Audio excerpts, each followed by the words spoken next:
नाज़रीन आदाब, 19 मई 2024 मुताबिक 10 ज़िक़ादा के अवधनामा वॉइस एडिशन में आपका खैर मकदम है।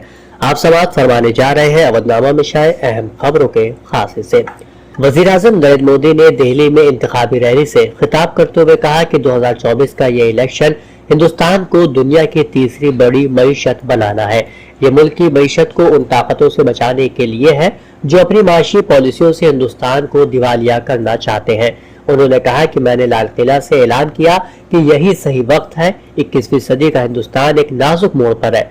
हम तेजी से तरक्की की तरफ एक अहम छलांग देख रहे हैं। उन्होंने कहा कि 2024 के इंतखाबात अक़रबा परवरी की ज़हनियत को शिकस्त देने के लिए बहुत अहम है, जिसने कई दहाइयों से हमारे नौजवानों के ख्वाबों को चकनाचूर कर दिया है और उन ताकतों को शिकस्त देने के लिए जो हिंदुस्तान को कमजोर करना चाहती है।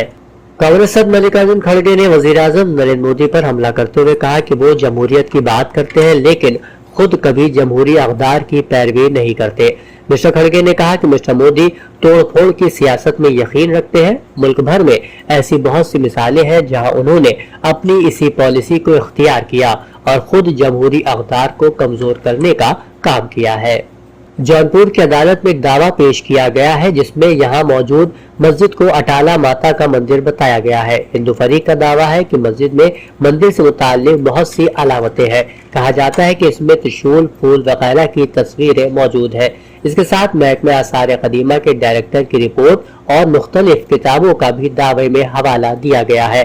काबिल जिक्र है कि गुज़िश्ता साल ही जिला के हिंदू बिरादरी के लोगों ने मस्जिद को माता का मंदिर होने का दावा किया था। अब मामला अदालत में पहुंच गया है। ये मुकदमा सिविल जज सीनियर डिवीजन की अदालत में चल रहा है।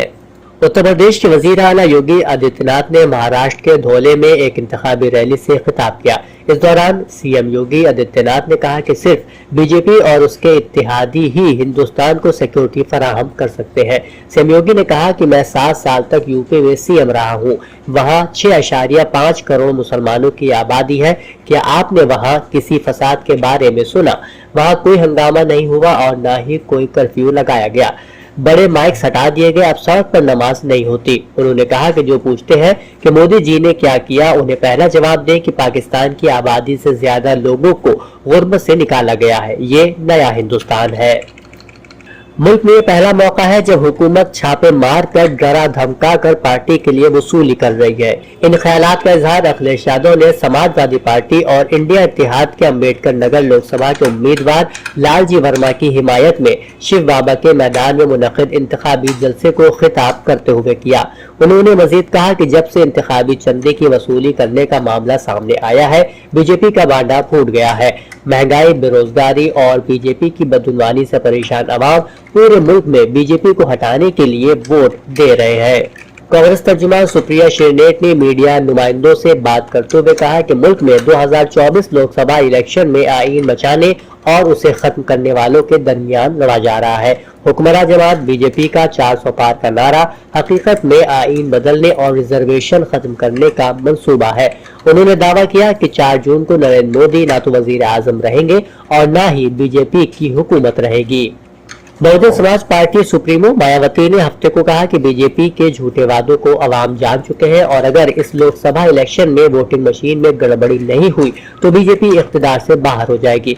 हफ्ते को डिस्ट्रिक्ट हेडक्वार्टर के सरकारी इंटर कॉलेज इहाते में डिविजनल इंतखाबी रैली से खिताब करते हुए बीएसपी सुप्रीमो मायावती ने कहा कि रियासत या मरकज में सबसे ज्यादा वक्त अगर इख्तिदार किसी के पास रहा है तो वो कांग्रेस पार्टी है, लेकिन उनकी गलत पॉलिसियों की वजह से अवाम ने उन्हें नाकार दिया और ये इख्तिदार से बाहर हो गई।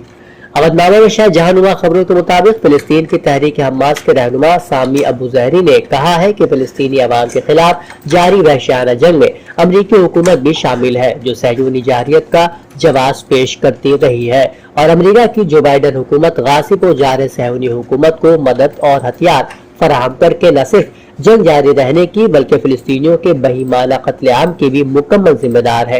उन्होंने कहा कि गासिब सहूनी हुकूमत जंगबंदी में हरगिज कोई दिलचस्पी नहीं रखती और अल-क़साम ब्रिगेड जंग जारी रखे जाने और इस जंग को तूलानी बनाए जाने का मुकाबला करने की पूरी तवानाई रखता है। افغانستان کے وسطی حصوں میں تازہ بارشوں اور سیلاب کے نتیجے میں کم از کم مزید 50 افراد ہلاک ہو گئے ہیں۔ صوبہ غور کے انفارمیشن ڈپارٹمنٹ کے سربراہ مولوی عبدالحی زعیم نے خبر رساں ادارے رائٹرز کو بتایا کہ جمعہ 17 مئی سے شروع ہونے والے بارشوں اور سیلابی ریلوں کے نئے سلسلے کی وجہ سے 2000 مکانات مکمل تباہ ہو گئے ہیں، جبکہ 4000 مکانات کو شدید نقصان پہنچا ہے۔ وائٹ ہاؤس میں نیشنل سیکیورٹی کونسل کے اسٹریٹجک کمیونیکیشن کوارڈینیٹر جان کربی نے غزہ کے لیے امداد لانے والے قافلوں پر اسرائیلی آبادکاروں کے حملوں کی سخت الفاظ میں مذمت کی ہے۔ العربیہ اور القدس چینل سے گفتگو کرتے ہوئے جان کربی نے کہا کہ امریکہ رفح میں کسی بھی بڑے پیمانے پر اسرائیلی فوجی آپریشن کی مخالفت کرتا ہے۔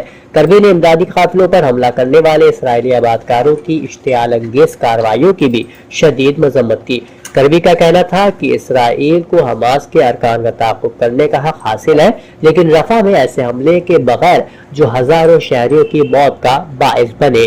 اودھ نامہ میں شائع مضامین کو مکمل طور پر پڑھنے کے لیے اودھ نامہ کی ویب سائٹ www.awadhnama.com پر وزٹ کریں اور ای پیپر پر کلک کریں۔